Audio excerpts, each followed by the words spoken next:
Assalamualaikum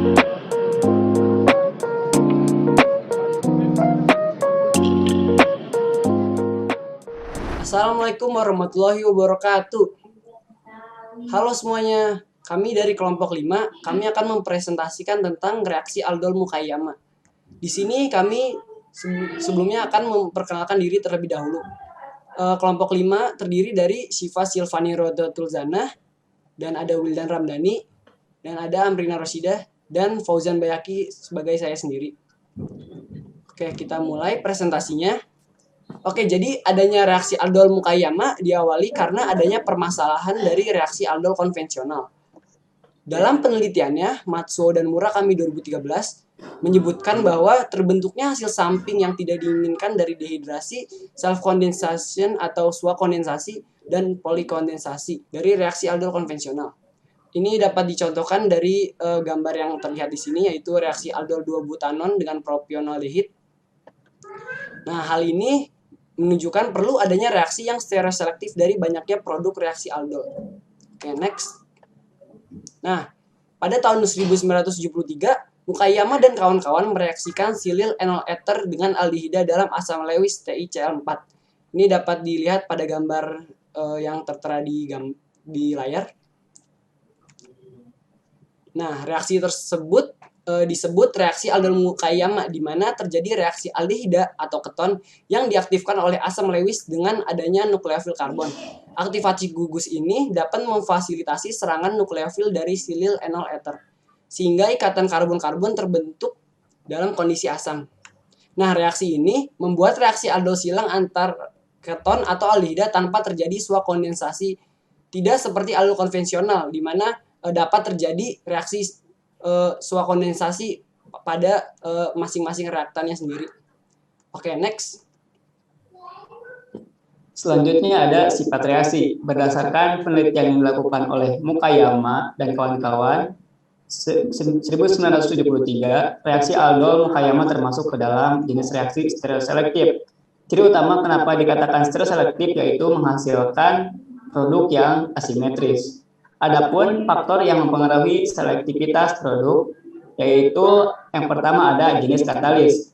Di sini ada penelitian yang dilakukan oleh Joshua dan kawan-kawan 2016 yang membandingkan katalis BF3OET2 dengan asiloksiborana, dan didapatkan data bahwa katalis asiloksiborana menghasilkan perbandingan sin dan antinya itu 93:7. Sedangkan katalis BF3OET2 menghasilkan perbandingan sin anti 60/40. Jadi dapat dikatakan bahwa katalis asiloksiborana yaitu menghasilkan selektivitas yang lebih tinggi. Next. Yang kedua ada jenis isomer, cis, dan trans pada gugus enolat.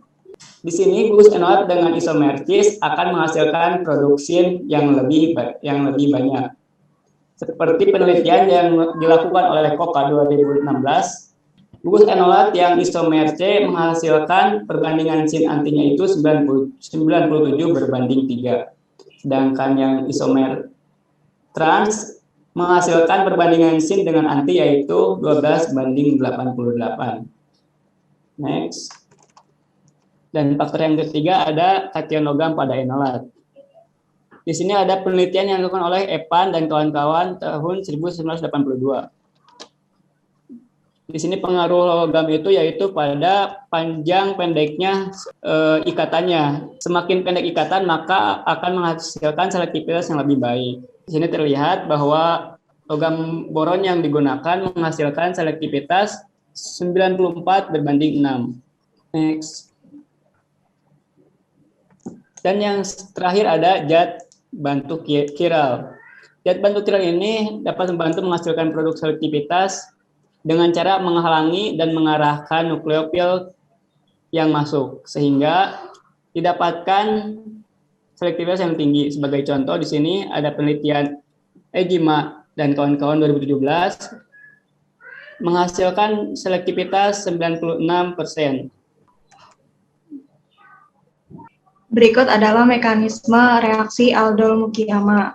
Untuk asam Lewisnya, Mukayama menggunakan TiCl4. Asam Lewis ini akan berikatan dengan aldehid untuk asam Lewis ini akan mengaktifasi aldehid dengan cara berikatan pada oksigen. Kemudian dilanjutkan dengan adisi oleh nukleofil pada aldehid tersebut. Di sini nukleofil dapat masuk melalui mukare dan mukasi. Selanjutnya melewati keadaan transisi terbuka lalu berikatan. Terakhir dilakukan workup dan akan terbentuk produk aldol yang berupa pasangan stereoisomer, yaitu sin dan anti-aldol. Jumlah produk sin dan anti ini akan berbeda, bergantung kepada di sisi mana mukare atau mukasi kleofil dapat masuk dengan mudah. Seperti yang sudah dijelaskan, selektivitas ini bergantung kepada kehadiran zat bantu kiral yang dapat menghalangi nukleofil masuk dari salah satu sisi. Adanya interaksi antar substituen yang menyebabkan halangan stereik dan juga dari asam Lewis yang digunakan. Next. Berikut adalah keadaan transisi terbuka yang diusulkan oleh Hitchcock dan kawan-kawan yang digambarkan dalam proyeksi Newman. Ya, jadi aldehid akan diadisi oleh silil enol ether melalui mukare dan mukasi dengan melewati keadaan transisi. Dalam kasus ini, produk adisi melalui mukare, yaitu sin aldol, lebih disukai karena halangan stereik yang lebih kecil. Sedangkan ketika nukleofil masuk pada mukasi, seperti yang terlihat pada gambar, ada interaksi antar substituen alkil, sehingga menghasilkan halangan stereik yang lebih besar, dan produk antinya menjadi kurang disukai. Maka di sini produk sin akan lebih banyak daripada produk antinya. Next. Selanjutnya yaitu mengenai sintesis organik asimetrik. Sintesis organik asimetrik ini tuh merupakan reaksi kimia yang mempengaruhi simetri struktural dari molekulnya, sehingga menghasilkan suatu proporsi senyawa menjadi tidak sama dari senyawa reaktannya karena ketidaksimetrisan strukturnya. Jadi reaksi asimetris ini tuh dihasilkan dari beberapa faktor, yaitu adanya ketidaksimetrisan sistem reaksi seperti pusat yang tidak simetris dalam suatu reaktan atau molekul, ada pelarut atau katalis yang tidak simetris, dan juga adanya cahaya polarisasi sirkuler. Next.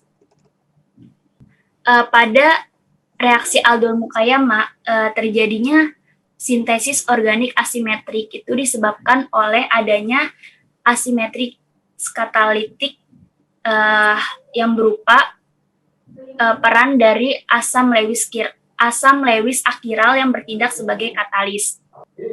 Seperti yang sudah dijelaskan oleh teman saya sebelumnya mengenai mekanisme reaksi aldol Mukayama, di mana reaktan menggunakan suatu asam Lewis untuk menghasilkan produk yang stereoselektif, di mana dihasilkan produk dari sintesis asimetrik, yaitu produk dengan properti senyawa yang berbeda, berupa yield stereoisomerik, yaitu enantiomerik ataupun diastereomer dengan jumlah yang berbeda, produk sin dan anti dalam suatu produk aldol yang berbeda, dan terbentuknya suatu senyawa kiral dengan menggunakan asam Lewis.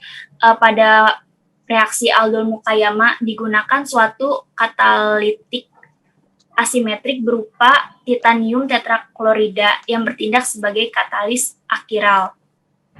Penggunaan sistem katalitik asimetrik ini tuh dikembangkan untuk meningkatkan diastereoselektivitas serta enantioselektivitas yang tinggi.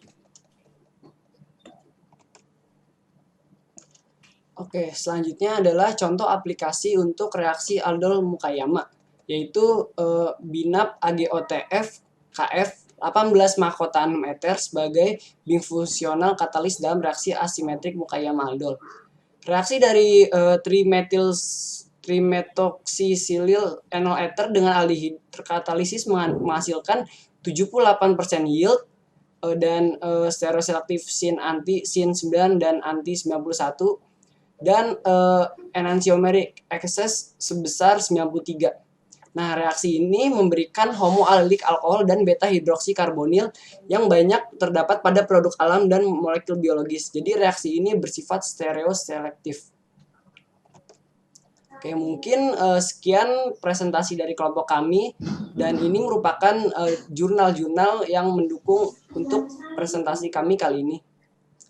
Wabillahi taufiq wal hidayah. Wassalamualaikum warahmatullahi wabarakatuh. Mohon maaf apabila ada kesalahan kata. Assalamualaikum warahmatullahi wabarakatuh.